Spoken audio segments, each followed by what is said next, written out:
आणि आता बघूया सविस्तर बातमीपत्र। राज्याचे माजी उद्योग मंत्री उदय सामंत काही वेळापूर्वी सागर बंगल्यावर दाखल झालेत। सरकार स्थापनेसंदर्भात चर्चा सध्या युद्धपातळीवर सुरू असताना उदय सामंत सागर बंगल्यावर म्हणजेच फडणवीसांना नेमका काय निरोप देण्यासाठी आलेत हे मात्र अद्यापही गुलदस्त्यात आहे।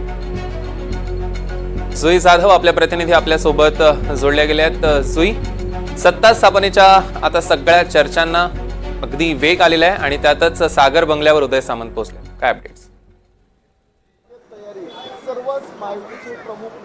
अगदीच आपण पाहतोय सौरभ, अवघे काही तास शिल्लक राहिले आहेत महायुतीच्या सत्ता स्थापनेसाठी आणि मुख्यमंत्री पदाच्या शपथविधीसाठी।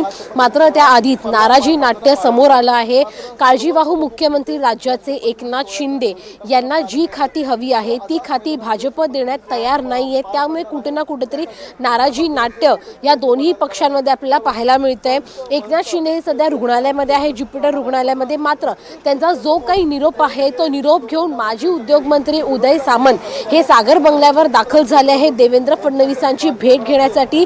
भेट घेऊन नेमकं एकनाथ शिंदेंचं काय म्हणणं आहे हे देवेंद्र फडणवीसांना ते सांगणार आहेत। एकनाथ शिंदे आणि त्यांच्या आमदारांचं असं म्हणणं आहे की उपमुख्यमंत्री पद हे एकनाथ शिंदेंनी स्वीकारावं, त्यासोबतच जे गृह खातं आहे ते गृह खातं देखील आम्हाला मिळावं आणि अशी चर्चा आधी देखील झाली होती।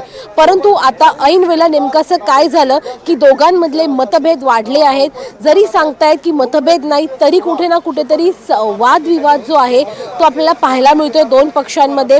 काल देखील जेव्हा पाहणी करण्याची वेळ आली होती तेव्हा केवळ राष्ट्रवादी आणि भाजपचे आमदार गेले होते। आज जरी दुसरे शिवसेनेचे आमदार गेले असले तरी देखील नाराजी त्यांनी बोलून दाखवली आहे। स्वतः गुलाबराव पाटील यांनी ही नाराजी बोलून दाखवली आहे।